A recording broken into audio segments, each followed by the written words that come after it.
Hi, welcome to YoYo TV.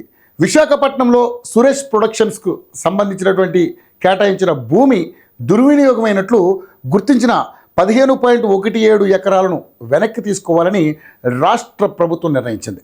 వెంటనే నిర్వాహకులకు show cause notice ఇవ్వాలని విశాఖ కలెక్టర్ను ఆదేశించింది. విశాఖపట్నంలో సినిమా పరిశ్రమను ప్రోత్సహించాలనే ఆలోచనతో ఉమ్మడి ఆంధ్రప్రదేశ్లో తెలుగుదేశం ప్రభుత్వం 2003లో భీమిలి బీచ్ రోడ్లో మధురవాడ సర్వే నెంబరు 336/Pలో 34.44 ఎకరాల భూమిని రామానాయుడు స్టూడియో కోసం సురేష్ ప్రొడక్షన్స్కు ఎకరాకి 5.2 లక్షల చొప్పున కేటాయించింది. అందులో కొంత భూమిలో స్టూడియో నిర్మించారు, మిగిలిన భూమి ఖాళీగా ఉంచేశారు. స్టూడియో భూములను వెనక్కి తీసుకోకుండా ఉండేందుకు వైసీపీ ప్రభుత్వ హయాంలో పెద్దలు 15 ఎకరాలు డిమాండ్ చేశారు. భూ వినియోగ మార్పిడికి విఎంఆర్డీఏకు దరఖాస్తు చేయించారు. స్టూడియో కోసం ఇచ్చిన భూముల్లో లేఅవుట్లు వేస్తున్నామని, దానికి అనుమతులు ఇవ్వాలని జీవీఎంసీకి 2023లో సురేష్ ప్రొడక్షన్స్తోనే దరఖాస్తు చేయించారు. అధికారుల నుండి ఎటువంటి సమాధానం రాకముందే కొండపై భూమిని లేఅవుట్గా మార్చేసి ప్లాట్గా విభజించేశారు. స్టూడియో భూములను వైసీపీ పెద్దలు అడ్డగోలుగా కొట్టేస్తున్నారని గుర్తించిన జనసేన నాయకుడు పీతల మూర్తి యాదవ్ స్థానికంగా ఫిర్యాదు చేశారు.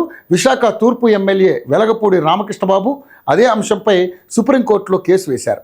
ఇది కోస్తా నియంత్రణ మండలి పరిధిలో ఉందని, ఢిల్లీ స్థాయిలో అనుమతులు అవసరం కాగా ఢిల్లీ అధికారులు రాజకీయ ఒత్తిళ్లకు లొంగి లేఅవుట్కు అనుమతులు ఇచ్చారని తెలియజేశారు. దీంతో ఆ భూమిలో లేఅవుట్లు వేయకూడదని కోర్టు స్టే ఆర్డర్ ఇచ్చింది.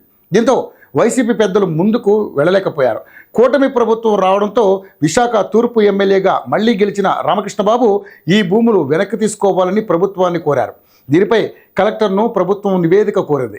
నిబంధనలకు విరుద్ధంగా సురేష్ ప్రొడక్షన్ సంస్థ 15.17 ఎకరాల్లో లేఅవుట్లు వేసిన మాట నిజమేనని కలెక్టర్ నివేదించారు. దీంతో ప్రభుత్వం ఆ భూమిని వెనక్కి తీసుకోవాలని కలెక్టర్ను ఆదేశించింది. ఎక్కడ ప్రభుత్వ భూములు ఖాళీగా కనిపించినా కబ్జా చేస్తున్న రోజుల్లో తాను తెలుసో తెలియకో కొనుగోలు చేసిన డి పట్టా భూములను ఆయన స్వచ్ఛందంగా వదులుకున్నారు.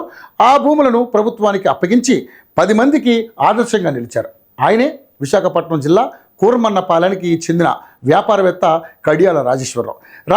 2022లో అనకాపల్లి జిల్లా బుచ్చేయపేట మండలం ఆర్ భీమవరంలో సర్వే నెంబర్లు 223/2, 224, 226/1, 227/1, 227/2, 128 పరిధిలోని 30.46 ఎకరాల డి పట్టా భూములను కొనుగోలు చేశారు. అయితే రాజేశ్వరరావు ఆ డి పట్టా భూములను ఇప్పుడు కూటమి ప్రభుత్వానికి అప్పగించాలని నిర్ణయించుకున్నారు. గురువారం చోడవరం నియోజకవర్గ ఇన్ఛార్జి పివిఎస్ఎన్ రాజుతో కలిసి అనకాపల్లిలో కలెక్టర్ విజయకృష్ణన్ను కలిసి భూమిని ప్రభుత్వానికి అప్పగిస్తున్నట్లుగా అంగీకార పత్రాన్ని అందజేశారు. ఈ సందర్భంగా కడియాల రాజేశ్వరరావు మాట్లాడుతూ తాను అప్పగించిన భూములను ప్రభుత్వం అవసరాలకు పేదల కోసం వినియోగించాలని కోరినట్లుగా తెలిపారు.